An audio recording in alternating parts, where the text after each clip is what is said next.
বেশ অনেকগুলো দিন হলো এই অর্কিডটাকে তৈরি করেছি। এটাকে মেইনলি তৈরি করেছিলাম সিলিকন মোল্ড তৈরি করার জন্য, যেটা দিয়ে একদমই কম সময়ের মধ্যে তোমরা একই সাইজের, একই শেপের, একই রকম ডিজাইনের জিনিস সহজেই তৈরি করতে পারবে।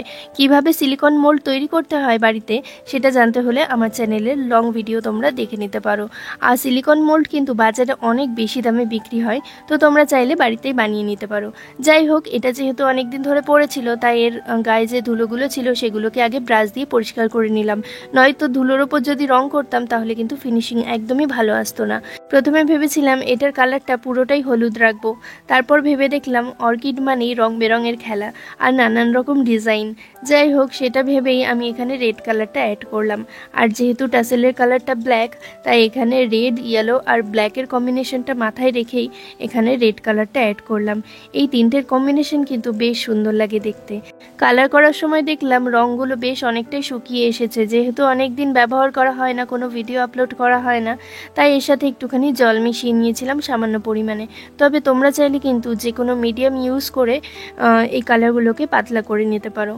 এখানে সমস্যা হলো টাসেলটা যখন অ্যাড করতে গেলাম তখন দেখলাম এই অর্কিডের সাথে এমন কোনো ছিদ্র নেই বা এমন কোনো সিস্টেম করা নেই যেটা দিয়ে আমি টাসেলের সাথে এটাকে আটকাতে পারি। তাই এখানে আমি একটুখানি ডলি সুতো এভাবে পেঁচিয়ে নিলাম, পেঁচিয়ে নিয়ে একটা দিক এইভাবে কেটে নিচ্ছি। এবার এই সুতোগুলোকে টাসেলের এই দুটো পুঁতির মধ্যে দিয়ে আমি এরকমভাবে টেনে এগুলোকে এক করে নেব। আর দুটো সাইডই যেন সমান থাকে সেদিকে লক্ষ্য রাখতে হবে। আর এগুলোর ভলিউম বেশি হলে কিন্তু দেখতে বেশি সুন্দর লাগবে। এটাকে ওপরের দিকে আমি সুতো দিয়ে একটা বেঁধে নিচ্ছি যাতে এগুলো ছড়িয়ে না যায়। তারপর আমি এগুলোর ওপরে লকেটটাকে আটকে দেবো আঠা দিয়ে।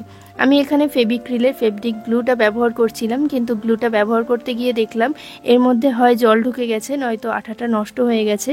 তো এটাকে চেঞ্জ করে আমি এই আঠাটা ব্যবহার করছিলাম।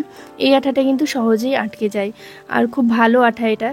তবে এই আঠাটাও হয়তো কিছুটা খারাপ হয়ে গেছে, অনেক দিন হলো জুয়েলারি কোনো ভিডিও দেওয়া হয় না, তো ম্যাটেরিয়ালসগুলো খুবই খারাপ হয়ে যাচ্ছে দিন দিন। তাই এবার থেকে ভেবেছি ভিডিও দেওয়ার চেষ্টা করব। আর এটা কিন্তু খুব সহজেই এই আঠা দিয়ে আটকে গেছে। তো তোমরা কমেন্ট করে জানিও আজকের এই ভিডিওটা কেমন লাগলো আর নেক পিসটা কেমন হয়েছে।